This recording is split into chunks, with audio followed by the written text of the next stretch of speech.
കിട്ടിയ ലീഡിൽ അള്ളിപ്പിടിച്ചിരിക്കൽ ഉത്തമമല്ലെന്ന് ആർട്ടറ്റയ്ക്ക് നന്നായി അറിയാം. കാരണം സീസണിൽ ഇതുവരെ പിറകിൽ നിന്ന ശേഷം കംബാക്ക് നടത്തി വില്ല നേടിയത് 18 പോയിന്റുകളാണ്. കഴിഞ്ഞ മത്സരത്തിൽ ചെൽസിയോട് നേടിയ വിജയവും അത്തരത്തിലൊരു കംബാക്കിലൂടെയായിരുന്നു. അതുകൊണ്ട് തന്നെ വീണ്ടും ഒരു ഗോൾ നേടി മത്സരം സുരക്ഷിതമാക്കാമെന്ന് തന്നെയായിരുന്നു ഗണ്ണേഴ്സിന്റെ പ്ലാൻ. അധികം വൈകാതെ ആ ഗോളും എത്തി. മത്സരത്തിന്റെ 52-ാം മിനിറ്റ് മറുപടി ഗോളിനായുള്ള വില്ലയുടെ ബിൽഡപ്പിൽ സാഞ്ചോയിലേക്ക് എത്തിയ പന്തിനെ ഒഡെഗാർഡ് പിടിച്ചെടുക്കുന്നു.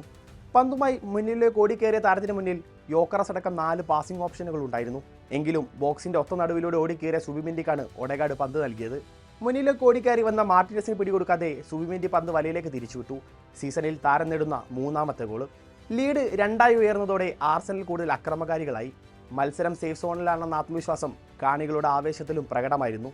മറുപടി ഗോളിനായി വില്ല പലതവണ ആർസണൽ ഗോൾമുഖം ലക്ഷ്യമാക്കി നീക്കങ്ങൾ നടത്തിയെങ്കിലും ഗബ്രിയേൽ നയിക്കുന്ന ഡിഫൻസിനെ മറികടക്കാൻ അവരെ കൊണ്ടായില്ല. അതിനിടെ അവർ 2 മാറ്റങ്ങൾ നടത്തി. ജേഡൻ സാൻജോ, എമി ബ്യൂൻഡിയ എന്നിവരെ പിൻവലിച്ച് ഡോണി മലൻ, ആന്ത്രേസ് ഗാർഷ്യ എന്നിവരെ കളത്തിലിറക്കി.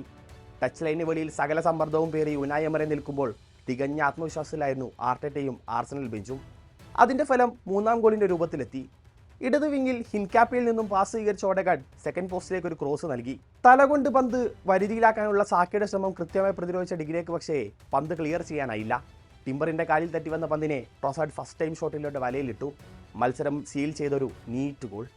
ഗോളിലേക്കുള്ള ബിൽഡപ്പിനിടെ സാക്കോ ഓഫ്സൈഡ് എന്ന വാദവുമായി എമി മാർട്ടിനസ് റഫറിക്ക് നേരെ പാഞ്ഞെടുത്തു. പക്ഷേ ഇക്കുറിയും VARന്റെ വിധി ആർസണലിന് അനുകൂലമായി.